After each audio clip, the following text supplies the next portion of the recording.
Hello, everyone. Welcome to the weekly roundup. Today, Ben will be giving us some updates from the FOMC meetings, market corrections, bond yields, and generally what to expect for next week. Hello, Ben. Hi, how's it going today? Great, great. Looking forward to the Excellent. long weekend. That's good. That'll be nice, eh? A little Yeah, break. yeah. Okay. I don't. Should we get right into it? Sure, let's do it. Okay, let's start with the macros, interest rates. I know the FOMC held rates unchanged, but any other insights from the meeting? Yeah, so it was quite. I mean, these guys like to use their dovish, hawkish tones, right? They like to sound smart when they say that. So, if you look at most of the minutes out of the meetings, most of the presentation itself talked about the soft economic data that's been coming out. So, unemployment rising. Job losses increasing, multiple jobs increasing. So all that data seems to point towards rate cuts in September. We had some more economic data come out this morning, which we'll talk about a little bit. That seems to have had an impact, further impact at least, on what's going to happen in September. But yeah, the presser was mostly around how the economy is slowing and inflation is coming in line. They certainly gave themselves a bit of room in the event that they wanted to not cut in September. But after the recent data this morning, I'd say that's pretty low likelihood that they don't cut now after the data that's come out since Wednesday. Okay. I see the Japanese yen appreciated. What drove this? Yeah, so it's one of the things I think I flagged maybe 6 weeks ago, saying this is a potential risk to the system. And for decades, probably 3 decades now, most leveraged players, hedge funds, institutions, they borrow in yen because it's free. And then they convert it to, well, say US dollars generally. And whether they're a low risk or high risk investor, if they're low risk, then they're buying U.S. government bonds, hedging back their currency, and they'd get a 3 to 5% positive carry. And then on the equity side, if they did that, they would buy into the equity markets and borrow for free. But then when things start moving against them, which they did about probably now 3 months ago, when the Bank of Japan started to say, we're likely going to start raising rates here. Only central bank that's been raising rates. Everyone else is cutting. And so they started to raise rates. Yen really didn't do anything. The market said, we don't care. They continued on this path, quantitative tightening, raising rates. And then we saw a bit of a shake happen to the economy. And so as these leverage trades start to unwind, yen rallies, you got to convert back to yen, cover your positions, you get stopped out, and it's really a self-fulfilling prophecy at this point. And the yen's been rallying now for a good week and a half, and it's a pretty material move off the bottom for a currency. And it was down almost 50% versus US dollar over the last year and a half. And so there's lots of potential pressure to the upside. And one of the slides we'll chat on just kind of positioning there. But yeah, it was one of the things that I thought was a potential canary in the coal mine. Okay, good. I know there were a couple of earnings releases this week. Anything noteworthy? I would say today, It's today. two noteworthy ones, Intel and Amazon. Mm, Amazon Meta released this week as well, but Amazon today. Yeah, look, they were a little bit lighter than expected, but really stocks fall when you guide lower. And so they guided lower with kind of future expectations that earnings are going to be challenged for them. And so the stock reacted aggressively, like down maybe 15% for the day at its peak. It's since recovered. I actually don't know where we are right this second, but it has since recovered. That is a position that we own and I added to today. So that was a bit of a surprise. Intel was the other one. Intel is laying off 15% of its workforce, and they slashed their dividend to zero. which is pretty material because part of the reason why a lot of people owned Intel was because it was a tech play with a dividend, and Intel's been one of the few chip makers that is reshoring, which lines up quite a bit with President Trump's view that we want to bring chips back to North America, and so that those two were material surprises. And then Meta had earnings this week, which the market tended to like, I guess, which was that would have been on Wednesday night. I think they released, and stock popped a little bit yesterday, but giving it back today. And Nvidia is that one place that continues to be under pressure as well. So Nasdaq's been down and S&P's down today. So a ton of things happened this week. Yeah. Speaking on the tech space, there's been Yeah. pullback. Any news on that or just market correction? I think a little bit of both. Some of it is earnings a little bit softer, and some of it's just general market correction.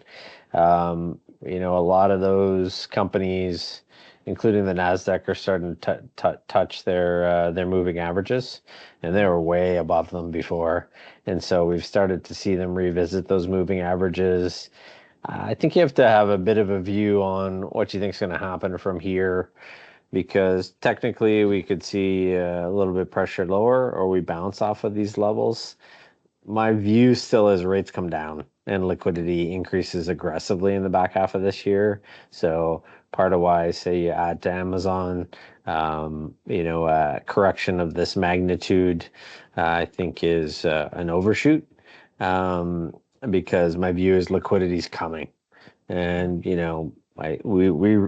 and I reviewed the Hedgeye numbers this week just around what they think is going to happen with the economy, which is a slight slowdown into Q3, which is what the market's doing right now, and then a reacceleration. So if you line up with that case, then as these techs correct, then potentially those are opportunities for you either add or re-enter those positions. And, Yeah. NVIDIA is down 25-30% off of their highs. When they've corrected 25 to 50, you tend to get a material bounce. So I'd say it's a little bit of both, but the economy's slowing, which we know, and they probably overshot to the upside temporarily. Okay. Did you make any changes in portfolios this week? So the only real things is starting to, add like use some of the cash to add to these corrections. And so for recent clients that have come in, we've been adding to some of the equity holdings that I like and have wanted to own. As I mentioned, Amazon's a holding, and so we added to Amazon.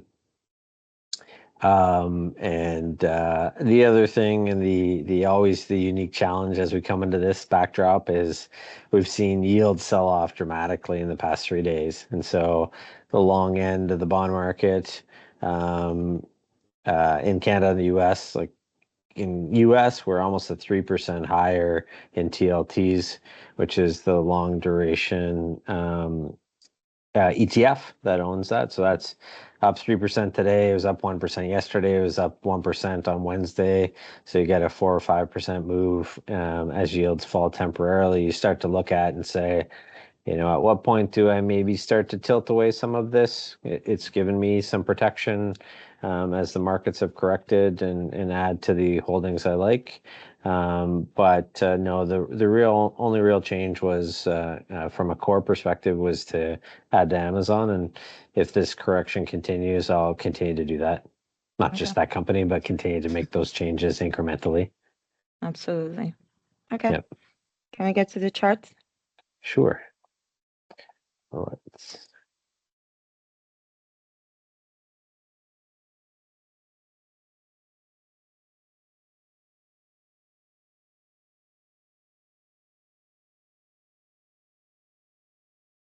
so I thought I hit that. Okay. August 2nd, already August. So this is a cool chart that I hadn't seen really just around the payrolls numbers because payrolls getting lots of attention, of course. So this is monthly payrolls, which is the red line from January of last year, sorry, June of last year, versus the birth debt adjustment. And so, really, why this is relevant, I guess, is effectively the data has been a little bit skewed that unemployment's better than we expected. And if you look at this together, you can see there's a pretty material gap here. So this, if this line was running in tandem, then the numbers would be much more accurate. And the Fed tends to kind of use the numbers they want at the present time. But right now we got a pretty material gap here. So unemployment's actually been a little bit worse than they've been speaking about. And so this was what I'd mentioned. So this was kind of positioning around. So this is Japanese yen net commercial combined. So they're in a historically low negative position. So short yen effectively, short yen, long equities, as I mentioned at the top. And so if we get a massive short yen and long equities, equities start to sell off and you need to go back to that position. That's a double whammy. So we'll continue to see this unwind, but it's a great chart to pay attention to. If this moderates and we don't see anything, if we start to move back to these levels and markets recover, then maybe things just continue on and we see reacceleration. But more likely, we move back to more of a neutral position. So, I still think there's some upside left in the yen versus USD. And depending on how long this lasts, if we do see something later into the year and President Trump does in fact win, I do think US dollar gets materially weaker as well. So something to certainly pay attention to. So this was today's two-month payroll net revisions, and so this was all of the data effectively, but worth paying attention to. Revisions were lower. Change in non-farm payrolls. The survey was expected for 175,000, and we came in at 114. Change in private payrolls, consensus was 140. We came in at 97,000. And so, we look at this number here where it may look small from 4.1 to 4.3. That's a pretty material change as a percentage basis. We also saw earnings go down as inflation's softening, hourly earnings go down, again, lower. So all this data that came in today was quite negative for the economy. And so what we've seen today, if you've been watching the markets, we've seen pretty material correction in stocks. Generally, the growthier names, the top of the market, the concentration at the top. But if you look at some of the defensive portfolios, defensive positions that I've been talking about as well, BCE, Enbridge, TELUS, some of these names, TransCanada, they're actually faring quite well today, and most of those names that I just referenced are up into 500 point down TSX day. So interesting. I think the world and the economy is changing this month, and certainly something that we need to pay attention to for the remainder of the month. So I do mention David Rosenberg occasionally, and so a lot of people like this number as that there's a reference a SON level, which is SOHN, was the individual that coined it. Once we start to move above that level, then there's typically is into recessionary data, which is economy slowing and inflation slowing in that backdrop. So this was a chart that he put out today, which effectively shows we've moved through that level. And his view is that we think yields go a lot lower from here, but we'll continue to watch and see what happens at this point. That's it for the charts today. Great charts. Thank you. Okay. Yes. So what's on the agenda for next week? Well, after a busy week, certainly there'll be lots to digest next week. Monday is, of course, a holiday in Canada. So Canadian market will be closed on Monday. That's all markets in Canada, bonds, stocks, GICs, all that's closed. So There'll be lots to see as earnings continue. Certainly, I'll be watching on Monday just to see what's happened because U.S. market's still open to see what happens if there's follow through to the downside on this, and if this is more than we think it is right now.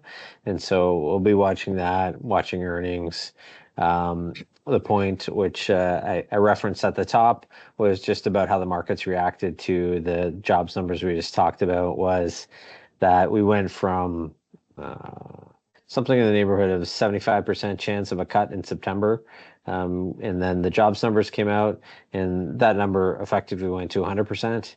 And there was a secondary that went to 60% chance of a 50 basis points cut in September of this year. So that's pretty material reaction, kind of a panic Yeah. move into the market. And so that'll be important to watch and see if that follows through from here. And so we'll be watching that number as well as the remainder of earnings that are still to come. Okay. Great. Great. Okay. Any parting shots? I think that's lots for sure. I know, Eva, you've been sending out the quarterlies to Yep. everybody, so any questions about those, feel free to let us know. Yeah. How we're aiming to communicate as best we can with the details and information, and certainly let us know if you need anything. Yeah. If you have a meeting request or any other requests, please reach out to me and I'll be happy to help. Okay. Thank you, everyone, for joining us. See you next week and enjoy your long holiday. Thanks. Thanks, you too. Take care. Bye bye. Bye.